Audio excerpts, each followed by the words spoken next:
in response to the trade rumors. Derrick Henry making the strong recruiting pitch, saying it's time to tighten up. I can't use the two letters in the middle, but I have a feeling you know what they stand for. Derrick Henry and Julio Jones, both obviously Alabama guys. Are we expecting, Kimberley, for Julio Jones to be traded after June 1st? What do you think? Greeny, we're expecting it because the Falcons are so desperate to clear cap space and sign their draft class, right? But there are three questions when you consider, can they move Julio Jones? You want to know, what's the price? If you're a prospective team, what's the price? What's it going to cost? What's the other team's cap situation, because he carries a large cap number? And what's the QB situation like? Are you a team that's paying a lot of money to your QB? Are you going to have money for Julio? Or do you have a young QB who's on a rookie contract where you can make the numbers work? Now, one GM I talked to who's not in the Julio Jones market did say the incentive for trying to get a Julio Jones who's 30 plus is you hope he's got one good year and you're a contender and he puts you over the top. But we're so far removed from the draft and so far removed from free agency, there are only a couple teams that really have the cap space and the situation to make this work. All right, so we're sort of trying to thread that needle with Julio, but it is still worth the exercise. Which team out there, in the eyes of our group, is Julio Jones away from potentially winning the World Series? We just heard Derrick Henry making his pitch. Kimberley, I'll give you the first shot at it. Which team right now should be on the phone trying to get Julio Jones? Honestly, I think it's the Baltimore Ravens.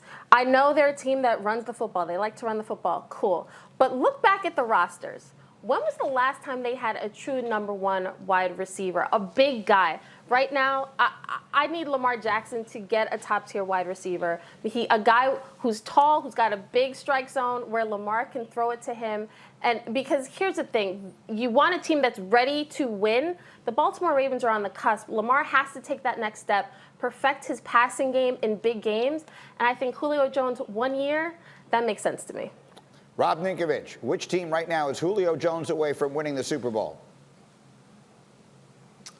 L.A. Chargers, baby. Come on now. You go Keenan Allen, Julio Jones, Mike Williams, Jared Cook. Are you kidding me? If you had all four of those guys out there on the field, DBs would not know who to cover. They wouldn't know what to do. Defenses would have fits with that lineup. So you look at a young quarterback like Herbert coming into his second year.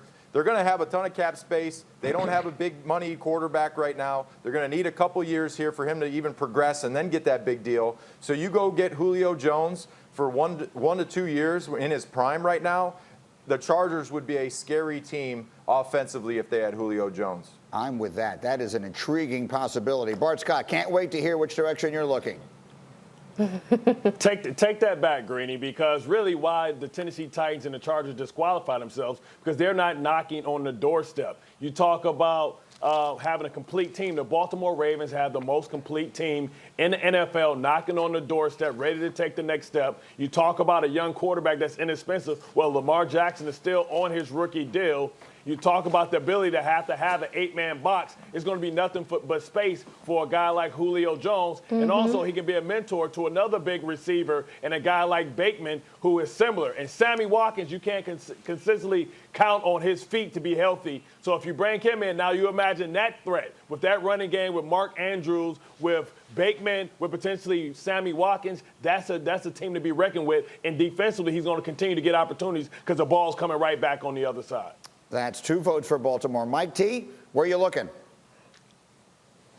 Bart, you're wrong, and Derrick Henry and the 11-5 Tennessee Titans are exactly correct. They can't stop nobody, Tannenbaum. They got no defense.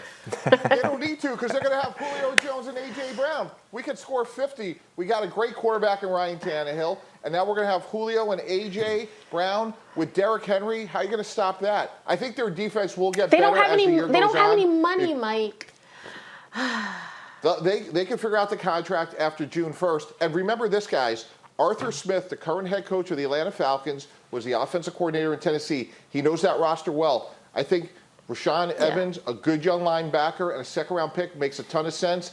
And now Tennessee can replace Corey Davis and Jonnu Smith. And now their passing game is right back to where it was. No. So that's what I should have said to you, Bart, when I was negotiating your contract.